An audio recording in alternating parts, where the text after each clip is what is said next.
Auzubillahi minasyaitonirrajim. Bismillahirrahmanirrahim. Assalamualaikum warahmatullahi wabarakatuh. Anda bersama saya Dai Aiman, dan insya-Allah pada hari ini kita nak cerita berkaitan dengan keutamaan kita bersedekah di bulan Ramadan. Nabi SAW adalah seorang yang sangat pemurah, dan dia lebih-lebihlah pemurah ketika mana di bulan Ramadan. Ayah-ayah kat luar sana, abang-abang kat luar sana, janganlah panik. Bila masuk bulan Ramadan dah pening dah. Nak beli dengan langsirnya, nak beli kuih raya lagi, nak bayar yuran anak sekolah lagi, dan satgi mak nak balik kampung nak minta duit lagi, nak bubuh minyak pula nak balik ke Kelantan, Terengganu dan sebagainya. Alamak, habislah pokai duit hari raya ni. Macam mana nak buat? Relax dulu bang, jangan bersedih, jangan berduka. Ni ada satu janji daripada Allah Subhanahu Wa Taala kepada kita ni, ayah-ayah ni. Apakah janji Allah Subhanahu Wa Taala? Wa ma anfaqtum min syai'in fahuwa yukhlif. Apa sahaja yang kita infakkan, kita beri nafkah, kita beri kat isteri kita, beri pada anak, semua sekali, Allah Subhanahu Wa Taala akan menggantikannya.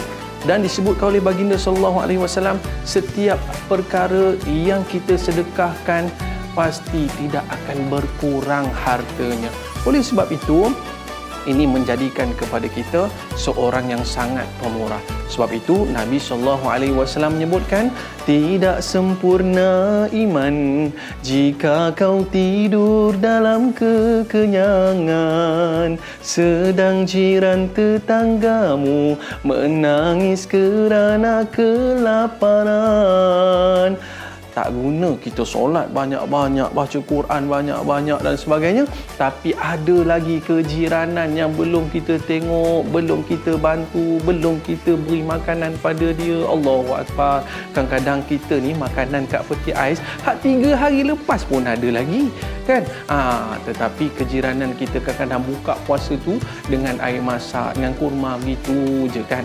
Oleh sebab itu, para penonton sekalian, jangan bimbang.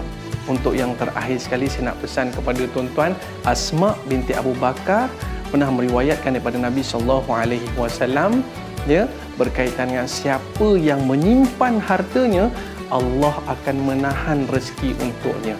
Dan siapa yang berkira-kira dengan Allah Subhanahu Wa Taala, Allah juga akan berkira-kira dengannya. Jadi, oleh sebab itu, nak rezeki kita lebih murah, banyakkan berinfak, jangan berkira, Allah juga tidak akan berkira dengan kita. Wallahu alam. Assalamualaikum warahmatullahi wabarakatuh.